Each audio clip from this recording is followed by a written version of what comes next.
কলকাতা হাইকোর্টের একটা নির্দেশেই কপাল পুড়ল রাজ্যের শাসক দল তৃণমূল কংগ্রেসের। রাজ্যের মুখ্যমন্ত্রী দীঘায় জগন্নাথ মন্দিরের উদ্বোধনের পরে এলো খারাপ খবর তৃণমূলের জন্য। এবার বড় সড় অ্যাকশানে হাইকোর্ট। কি হয়েছে চলুন বিস্তারিত জেনে নেওয়া যাক। আগেই এসে গিয়েছিল রাজ্যের শীর্ষ আদালতের নির্দেশ।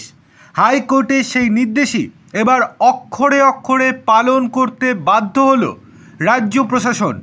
ভেঙে গুড়িয়ে দেওয়া হলো মুর্শিদাবাদের সাগরপাড়া থানার অন্তর্গত সাগরপাড়া বাজার এলাকার তিনটে পার্টি অফিস। তা নিয়ে এলাকায় শুরু হয়েছে চাপানোতর। ওই এলাকাতেই বহুদিন ধরে তৃণমূলের অবৈধ পার্টি অফিস ছিল। কয়েক বছর আগেই পিডব্লিউডির জমিতে ওই পার্টি অফিস তৈরি করা হয়েছিল। তা নিয়ে বিস্তর অভিযোগ উঠছিল। জলগড়ায় আদালতে মামলা করেছিলেন ওই জায়গার পিছনে বসবাসকারী বরজাহান শেখ। দীর্ঘ শুনানি শেষে শেষ পর্যন্ত ওই কেসে জয়ী হন বরজাহান শেখ। মাসখানেক আগে হাইকোর্ট সাফ জানিয়ে দেয় ওই পার্টি অফিসগুলিকে ভেঙে ফেলতে হবে, কারণ সেগুলি সম্পূর্ণরূপে বেআইনি।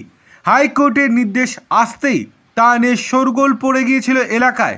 তোড়জোড় শুরু হয়ে গিয়েছিল প্রশাসনের অন্দরেও, কিন্তু তাদের হাত পা বাঁধা, তাদেরকে ভাঙতেই হবে। বুধবার এলাকায় যান সাগরপাড়া থানার পুলিশ, জলঙ্গির বিডিও, জলঙ্গির বিএলআরও।